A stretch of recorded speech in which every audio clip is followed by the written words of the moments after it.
Hello, my lords, ladies, and gentlemen. Is that how it goes? 'Tis Alpha Flight Monday. Submariner versus Marrina.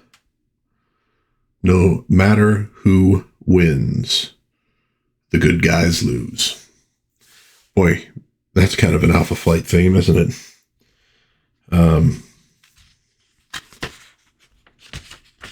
You just can't you can't win 100% in Alpha Flight. It's a definitely more realistic take on the hazards of superheroism. So let's get into this issue from October of 1984. And we start in the Northwest Territories. And if you recall, Douglas Thompson is a sergeant, Royal Canadian Mounted Police. And he's got a thing for Anne McKenzie, with whom he works, who has recently broken out of jail after being put there because of repeated absences by the dude in charge. And so he's at home. He's in his apartment. And she appears at the door. Hello, Doug. I hope I'm not disturbing you. May I come in? That would be quite a surprise. It puts him in a rather precarious position, given the fact that she has broken out of jail to the best of his knowledge. So he ushers her in rather quickly. Okay, now talk, lady. Where have you been all these weeks? Why? How did you break out of jail? Why didn't you let me? I know, Doug. I owe you 1,000 answers to 1,000 questions. That's the only reason I came back, because you were my friend, perhaps my only friend at the fort, or at the post, sorry, and you deserve an explanation. And she gives him the explanation. She's Snowbird. She's actually a superhero. There really is no Anne McKenzie. And with some superheroes, Batman and Bruce Wayne, they're two facets. He's Bruce Wayne. He becomes the Batman to go fight crime. At least early on. Over time, they've kind of submerged the Bruce Wayne identity. Obviously, he pretends to be a playboy, but there is a real Bruce Wayne. There's a real Clark Kent. There really never was an Anne McKenzie. That was something they needed, something they used as a sort of secret identity, and that's about it. Well, he reacts, obviously, as you might think. He has to sit down. You're one of Alpha Flight, a superhero. That is the term. But I am more than that, Douglas. My father was a mortal human, but my mother is Nelvana, goddess of the Northern Lights. When I joined Alpha Flight, Guardian asked your former superior officer to create a suitable secret identity for me. But Chief Inspector Cranmer died unexpected, and Hamilton could not be made aware of my situation. And so she's letting him know, look, she's going to have to leave. She's not going to become Anne McKenzie again. That's completely over. And he admits that he loves her, and there's like a little bit of shock on her face at that admission.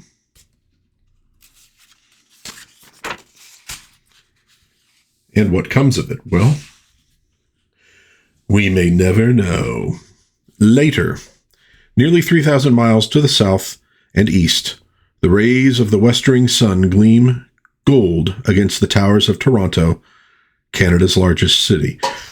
I think we get a very similar view of the needle in Strange Brew. I think somewhere right around there is where Bob and Doug's van went into the water. Sorry, that just at some point I was going to have to bring up Bob and Doug McKenzie when I'm doing a comic book set in Canada. And so on the shores of the lake stand Puck and Marrina. And now you may recall, and here we get this is our splash page, blind date. John Byrne, writer, penciler, and Andy Yankus, colorist. Rick Parker, letterer. Denny O'Neil, editor. Jim Shooter, editor-in-chief. Oh, and what do we get over here? Bob Wyacek, inker. Is that what that's? Yeah. All right. Wyacek said, hey, I get my own little special badge. So you may remember in our last issue, and if you hadn't, you can still find that out there to watch, to look at. There were people going missing on the shores of this lake.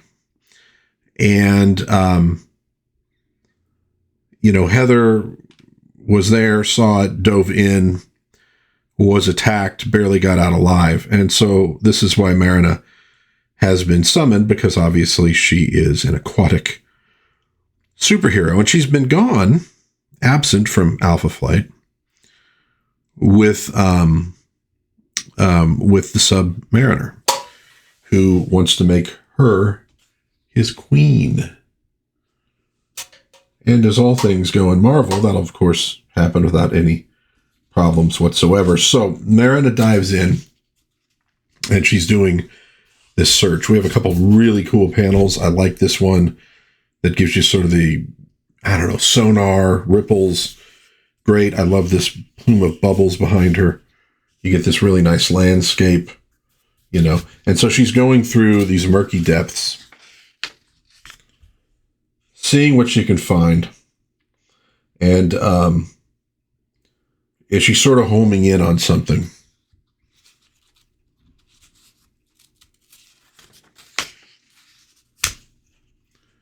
And again, I some of Byrne's best Alpha Flight work is on Marrina. It really is. I don't know, just maybe it's the costume design or what have you, but which did change over time, but did some really, really nice work with that character. And again, we get another great panel here. And so she comes upon this vault underground through the water. There's air in it. And she says, it is almost overpowering. It reaches into my brain, my mind, almost as if it were designed, created specifically for me. That would tend to add support to Judd's theory that this is one of my race. And now it is calling to me, calling with some strange chemical signal that only I can sense. Her promise to Puck is forgotten as the deluge of stimuli washes over her. She rises from the waters, and her senses drop once more to mere human levels. It will cost her dearly. Oh! Good stuff. And now we're going to shift. And of course, unfortunately, we could see the next page. That would have been better if it was just revealed on the next page rather than this. Oh, well, what can you do? But we do shift now to Aurora. And if you remember, she had seen in the mirror the image of her other personality, Jean-Marie. And this is bothering her quite a bit. And so she has come to this decision that she is going to sort of get rid of the boring Jean-Marie forever. And you'll notice she's holding her hair and she has scissors. So we're about to get a redesign of the Aurora character.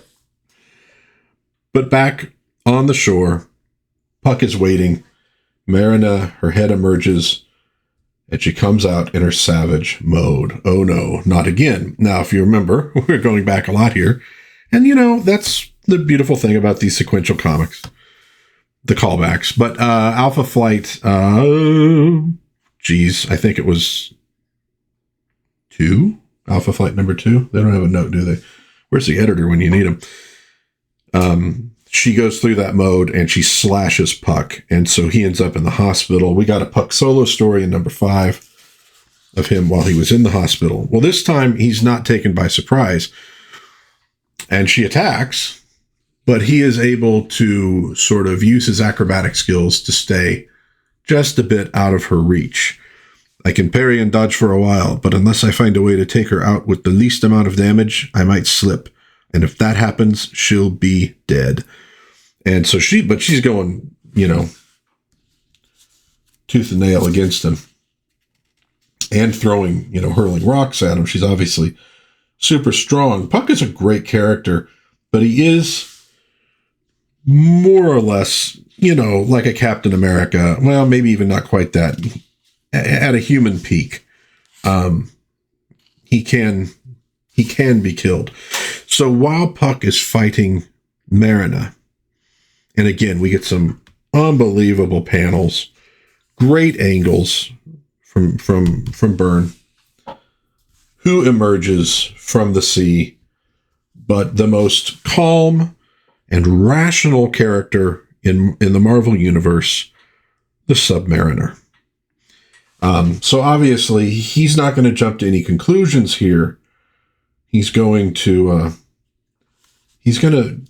make very wise decisions when he sees the woman he loves fighting with Puck.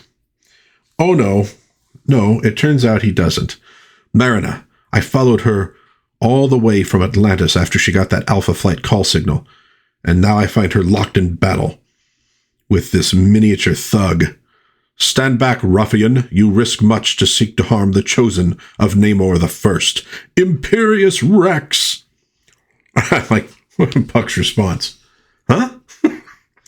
And boom, gives him a wallop and takes him out with one punch, which he's going to. I mean, Submariner can take on Thor and the Hulk one-on-one, so Puck does not stand a chance. And he's taken by surprise. And then Subby looks around and Marrina? Her only answer is a feral snarl that drives nails of ice down the length of his spine. So he's unaware of this. And now we switch again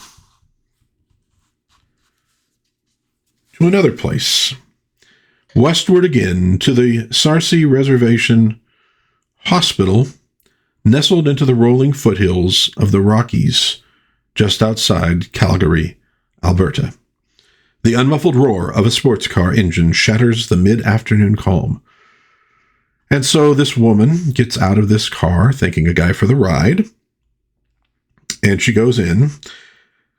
And it's been a long time since this particular woman, Elizabeth Two Youngman, has been to meet this man, her father, and he's in the middle of helping somebody. I don't know if it's a cut or something. Hello, Father. It's been a long time. Now, if you recall some of the earlier issues when they were delving into the history of the characters, you know that he, as a doctor, was unable to save his wife, Elizabeth's mother, from dying. And Elizabeth did not take it well. Did not take it well at all. And of course, he is excited to see her because he loves her very much and wants to embrace her, and she's not going to allow that. Hold it. No hugs, no touching. This isn't a cheerful reunion. This is strictly a business call. Business? You're not sick. Elizabeth, what is it? No, when I say business, I don't mean medical. I wouldn't come to you if I was sick. That's gotta hurt. I want to talk to you as shaman. So he's a bit shocked. Meanwhile, once again, in Toronto, there's a figure looking over this scene. Puck has been taken out. He's on the ground. Submariner is fighting Marrina. If Marrina succeeds in destroying him here and now, I will learn much of the weaknesses of his race and know where to strike. If she fails, I shall learn too from that the extent of his strengths, and shall thus know what to avoid in our final confrontation. In either case, victory must eventually be mine. Homo Mermanus is due for extinction. Well, that's not very nice. And turning now from the musings of this mysterious stranger. So he's trying to stop her. Obviously, he does not want to hurt her. He's not going to go full on in battle with her. This is great, though. Look at that. The curve, just you can feel her tension against him. And he's obviously, stronger. But again, she's savage at the moment, unthinking. And he does not want to hurt her, and she does not have that problem. So Puck is coming to when he is subdued by this mysterious stranger. And Subby manages to lift her up, and she slashes across his face. And that kind of takes him out. And the mysterious stranger then manages to, I don't know, hit him in a certain place, kind of like a little Vulcan thing, and which is ironic since he has the pointy ears, and manages to subdue him as well. It is done. Submariner is defeated, and so too shall all his race fall. The time of my supremacy is fast approaching. All sentient life shall bow down to me. For am I not the master of the world? Well, actually, you're not at the moment anyways. And so, hey, this guy is back. You'll remember him from very early issues of Alpha Flight. And he did tangle with Submariner in those cases as well. And so we have a few interesting things in this issue. One of them being, obviously, this continuing saga of Marrina and the Submariner and how it has impacted Alpha Flight. Poor old Puck, gets involved again. So we have this guy, great. But we're also setting up an interesting storyline involving Elizabeth II Youngman and Shaman, and that will play a big part in stories to come. And we have Snowbird sort of shedding her old identity. And we have Aurora doing the same. So a couple interesting little vignettes there, but the bit with Elizabeth II Youngman and Shaman, that's going to loom large in the future of Alpha Flight. Very large, and it's going to be some really pretty intense storylines to come. And so that pretty much does it for Alpha Flight number 15.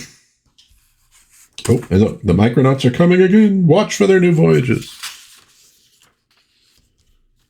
And we got the subscription, again, with a character who's not going to look like that anymore, and a character who's going to be going through some pretty intense changes as well. With Alpha Flight, characters in one form do not necessarily last very long. So Alpha Flight number 15, what do you think? If this is your first time in Alpha Flight, any ideas about what's going to happen next with Marrina and with the Submariner? Any ideas about what's going to happen with Elizabeth II Youngman and Shaman? Let me know in the comments if you have any other ideas, thoughts you want to provide.